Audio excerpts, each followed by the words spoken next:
ragazzina, appassionata giocatrice di pallavolo, e soprattutto perché era la figlia ed è la figlia di Benedetto e di Rosa.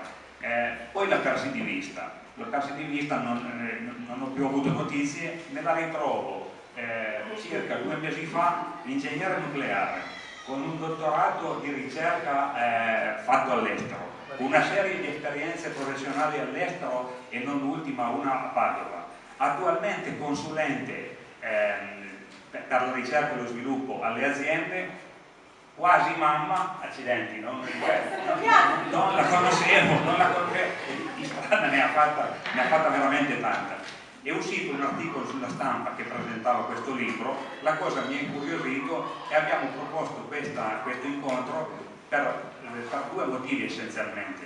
Per promuovere la lettura tramite la biblioteca, praticamente è